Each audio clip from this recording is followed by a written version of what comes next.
dabba, dabba who? Ladies and gentlemen, you're watching Geekcaster, everything sci-fi fantasy. I'm Michael, Seven Michael. Who do we have in the studio today? Yo, you got the one and only Dayveonne Bussey up in the piece. Yes. Black and the Black. Corey White Hood Davis.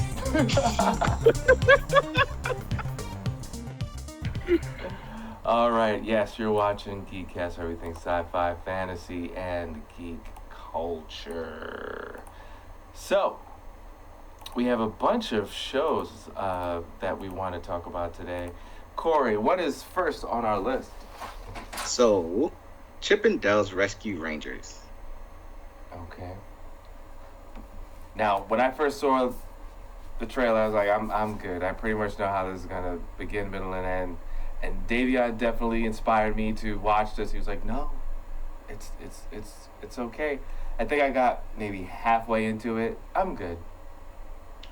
It was enjoyable, but it was nothing inspiring me to be like, I need to know the conclusion of this. That's just my take. What did you guys think of Chip and Dale Rescue All Rangers? right. I'll start first because since I'm the first one that saw it, I will say this. At first, looking at the trailer, and it was Andy Samberg and the rest of his crew from Lonely Island, a part of this project, I was like, okay, to be totally honest, I really like...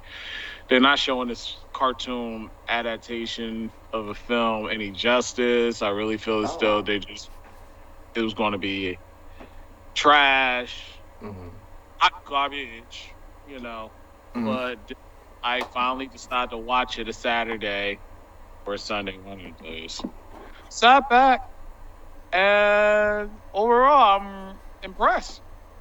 And I'm a huge fan of Who Framed Roger Rabbit. It has a lot of Who Framed Roger Rabbit vibes to this film, and it had Who Framed Roger Rabbit in the movie, but at the same time, you have like a lot of cameos in this film, like from Nickelodeon to Comedy Central's dark humor to old school animation.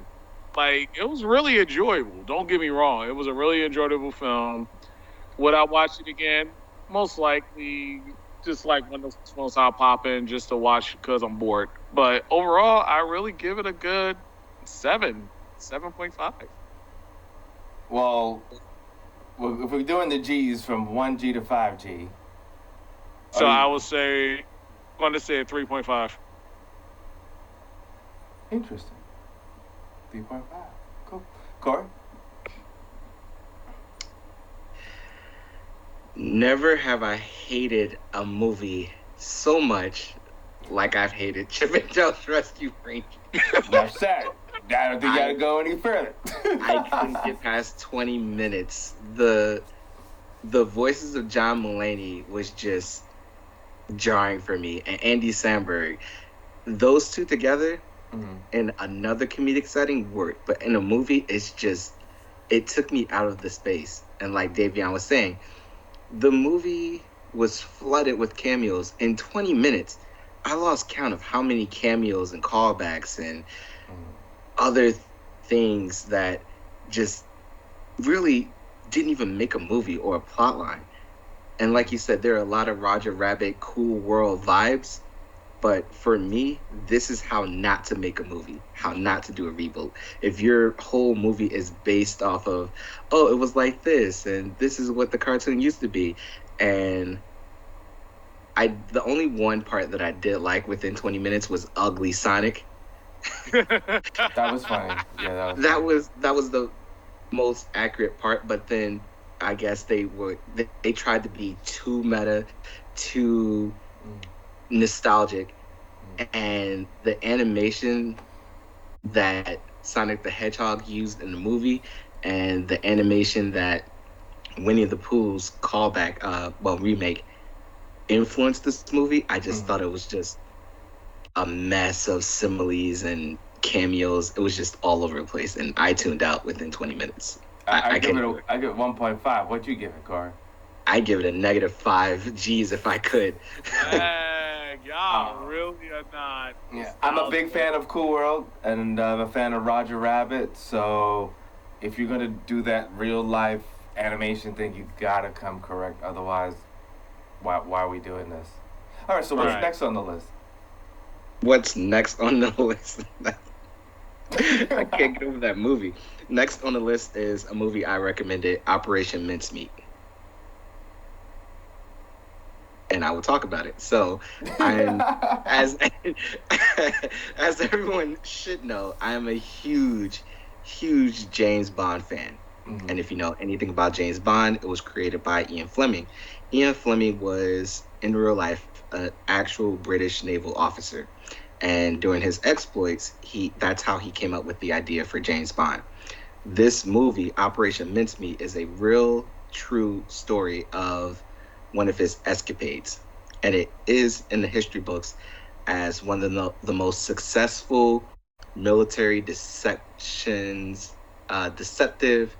strategies that has actually worked.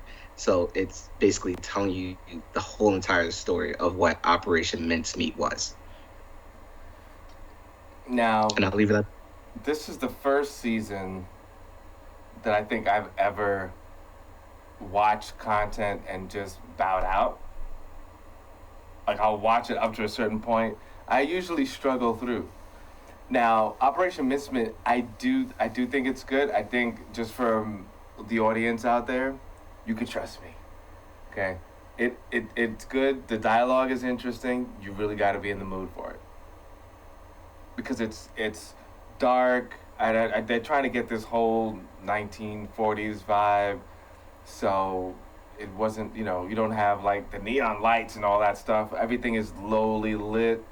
And the dialogue, and you're hearing this British accent from here to November. It's just like, all right, I'm good. So if Corey says it's really good, and I like the whole historical thing, I would say you have to be in the mood to watch this. I didn't watch the whole thing, to be honest, so I would have to say straight out the gate, we're at a 2. And I'm sure if I keep watching, it could go from there. But at least the beginning of it, building up, at a 2. I didn't even watch it. I do have good news, though, as Corey makes a face. But wait, Corey, you want to give your how many G's you give it? I'll give it 3.5. I will admit that it is one of those historical movies that you have to be in the mood to watch, but you will be rewarded with how they actually pulled this crazy stunt together. And the ending of the movie is really the piece de resistance that they gave you actual updates of what happened and what they actually went through. So they're giving more to the story. I did get an email that we are renewed for another quarter on cable. So, yay.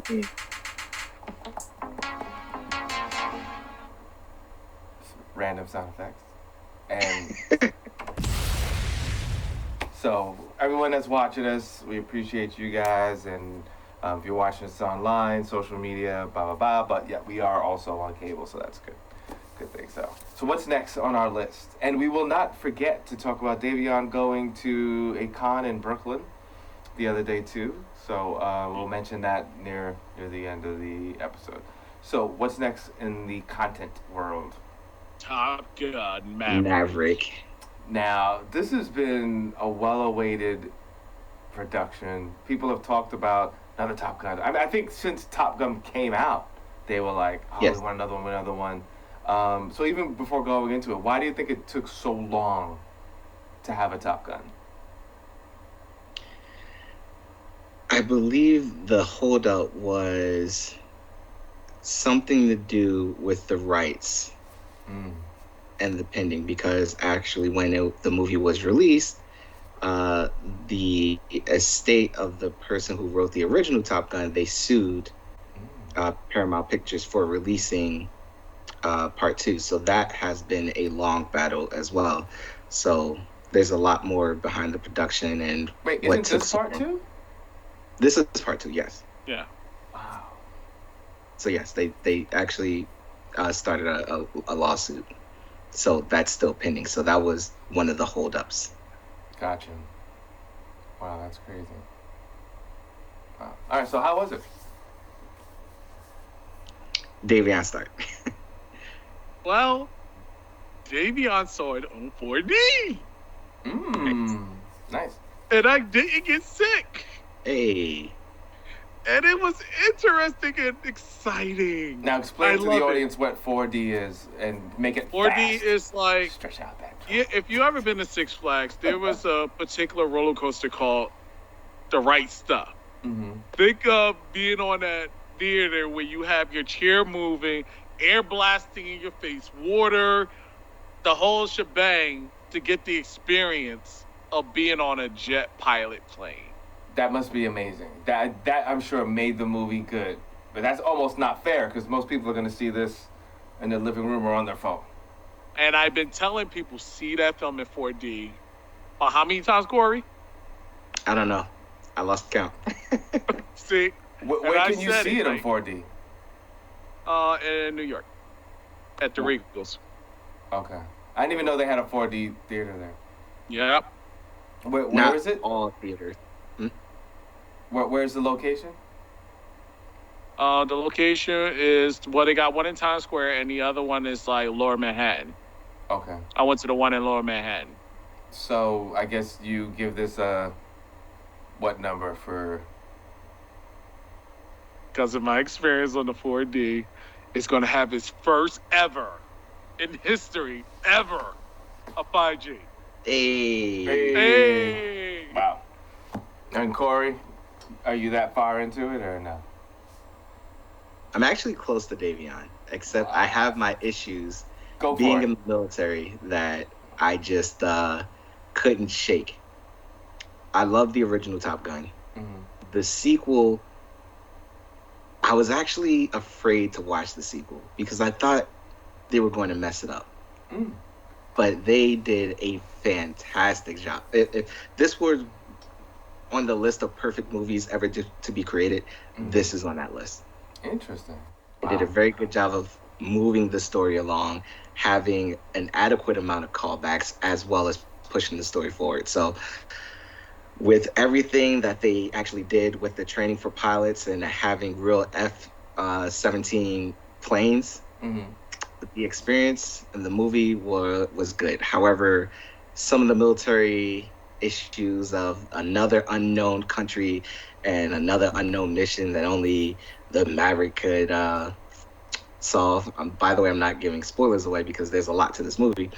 That sat with me a little bit the wrong way. So I would have to give it 4 G's out of 5. Right, because it was unbelievable. Even in the fairy tale of this world, you're doing too much. Yeah, I mean, just from what you said, that's yeah. But they have to come up with some excuse to have Maverick there, right? But everything, the whole plot line, the storyline, everything was fantastic of the whole entire movie. Do you need to watch the original Top Gun to appreciate this one? Yes, I would say so.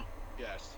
So then, if you separate that from someone that this is new to this experience, can you really say you could since this movie can't hold its own without looking at the past? Is it that much of a strong movie? I would say possibly. It would give the viewer more context to want to find out what happened in the first movie. Okay. So in that sense, I would say yes. Okay. That is fair. I thought Dayveonne wanted to say something else about the movie. And also, I really think by watching the second one, you probably, as a first timer that never saw Top Gun, this will be for a first time, you will be more excited with the way things are in the film, and it'll make you more intrigued to go see the first one. And even so, if they do watch the second one, and with all the modern technology that they put in the second one, the first one is just a classic 80s movie that I think would still be satisfying to watch. Yeah. I can dig it. Cool. especially seeing it 4D. Skylines on Netflix. That's also a Corey. These are like pretty much Corey picks.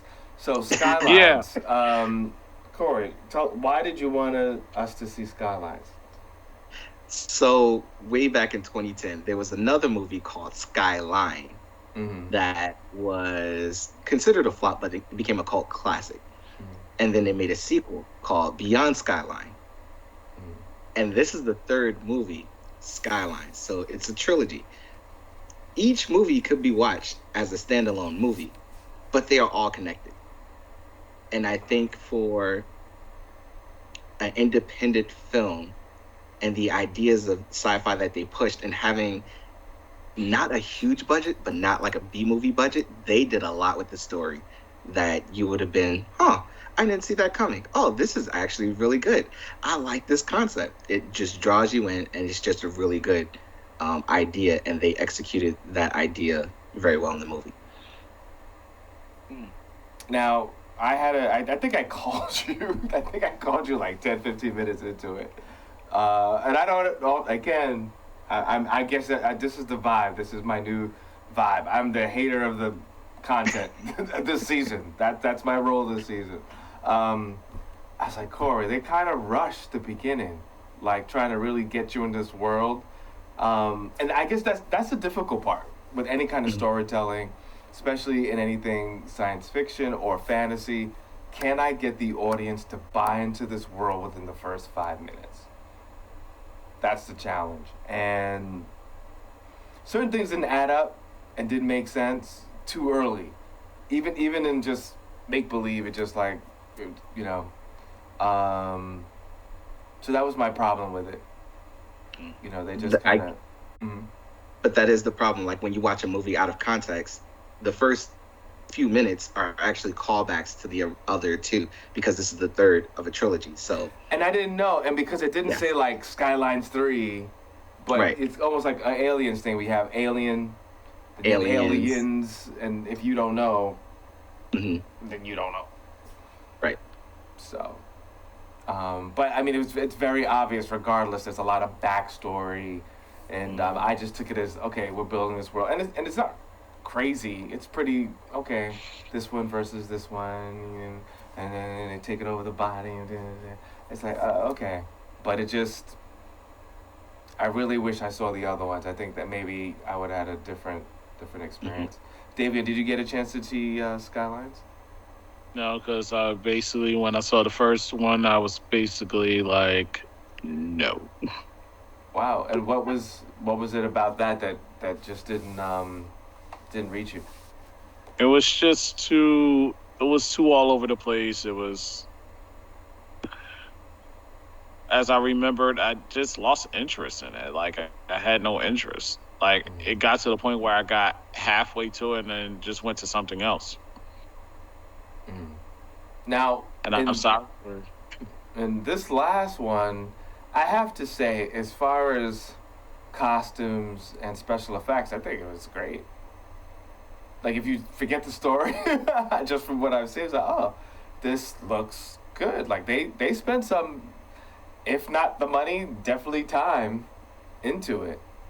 Were the first ones very successful, Corey? No. Not in theaters, no, but in DVD market, yes. Which is how they got greenlit for a second and third movie. Okay. Because you said DVD, so this goes back. Yes. So this is the first one outside of that era. This is the first one bringing into like a whole new... So the first one was a theatrical release, and the second one was a straight to DVD, and the third one got streaming rights. So wow, each iteration was different, but it still was well received for those who watched it. Wow. All right, so what is your rating? My rating, with as little production as they had and the storyline, even if you watch this movie, the beginning summarizes the previous two movies. So I did like that. Okay. So that's why you got a lot of District 9 vibes and you knew where you were in the story. Mm-hmm. For that alone, I would give it 4 out of 5 G's. What? Cool. I'm like at 1G because I couldn't even last as long as I did with Chippendale Rescue Rangers. Like at least a cameo. I was like, well, let me see what I'm going to see next. At least. Wow. I mean, I have to defend this movie with the low budget and low graphics that they did. It really did capture your imagination in the sci-fi way. If you really like sci-fi, there were a lot of twists, and it wasn't even halfway through the movie. Once you got past the 20-minute mark, Okay. you were right. So, I think you cut I yourself short. think that's terrible too, and it sucks. There are some movies that it's again, it's not an easy thing to do. Create something new, and present it and keep it going. And sometimes movies have this sweet spot where, from here, oh, it's great. You know, some people just don't start a project that good. I don't even know. I mean, that kind of sucks because you never get that far. But then you have the other side where, oh, started out great. Like, there was a horror film that I think it was The Shaman. What was that? I think it was called The Shaman or something like that, where they were like hiking and there was like a bridge and it started out really good and then the rest was like, it made you watch the rest of it because it started so good. You hoped that it at least ended as good as it started, but it just never got. The Empty Man. The Empty Man, yeah. That was like one of the best intros of, I would say a low budget because I don't think it was low budget, but, you know, it wasn't this big, oh my goodness, Hollywood movie that everyone's going to see. It was just a horror flick. And for the average horror flick, I think that's one of the best intros ever. First couple of minutes. And then the creativity just unplugged. They just left. They didn't even stick to the story that they started out with, right? No. Well, they tried to tie it back in, but it was so convoluted. It was just, they messed it up. Yeah. Thank you for remembering the name. That was impressive. Yeah. But then there are also some movies who drag you along through the story and they reward you at the end. Because if you survive, you're like, oh wow, I did not see this coming, or it ties everything together. So depending on how the film is made, this one is one of those that you will be rewarded by not even just the midpoint, but the further you go along, the more you're rewarded. Oh, I think Dayveonne, I think I saw your post on this. The Squid Games 2 is coming out, right? Yep. That was a nice reward throughout I mean, they had their one or two spots where it's like, okay, but for the most part, it was good. Yeah. It was good. I think the end kind of rewarded, kind of pissed off a little bit. Like, oh man, like it's not giving away too much, but one of the characters didn't really have too good of a relationship, or should have had a better relationship with their daughter. I feel like you could spoil it now. It's been so long. If you didn't, okay, yeah. I mean, come on, like after all that, see your daughter first. Stay focused, son. But I enjoy. I must be one of the few people who actually enjoyed that part because that's the essence of his character. That's how we met him, and that's what we ended up with at the end. Right, just making the wrong decisions all the time. Even though that was the first time he made the wrong decision for the right reason. Yeah, I think that was every decision. He's just an affable character, and he tries his hardest and always ends up on the wrong side. Interesting. And you judge him very harshly. Okay. Let's see, how are we on time? Yeah, we're still good. That's interesting you said that. Okay. Are you guys looking forward to Squid Games 2? Yes. Yeah. I mean, I know it's going to be... potentially Netflix might shut down. I think a lot of people are gonna, because there was such hype on it, the first one. I feel like the second one is going to be such a huge letdown as far as numbers, because the first one took the world by storm, and you know how I am with Korean shows and movies. Right. and it's just introduced everyone to Korean dramas. Right. However, I feel there's so many shows right now that everyone is caught binging or catching up on that this will not have the same impact as the first one. As far as people watching it or enjoying it? Watching it. Interesting. I'm kind of going to disagree because you got so much content where people more is anticipating on Squid Games 2. I'm not saying as the level of The Boys Season 3 or at the level of Obi-Wan and some of the Disney shows or even the Resident Evil that's coming with it, which is kind of questionable. So I say, let's see how it goes. Because everything we look at, even with trailers, like you was telling me, Corey, sometimes it could spoil it or sometimes they could make you interested in it. And that's why I do like that they gave you nothing so far as the trailer. They just gave you a sneak peek. That is the best. Well, when you have a hit, you don't really need to do... like, for instance, Star Wars says we're doing a movie tomorrow. All you have to do is be in the dark and hear... And you're going to like, oh, I can't wait, For the next episode. So... All right, so before we get out of here, how was the con in the Brookland? Was it worth it? No.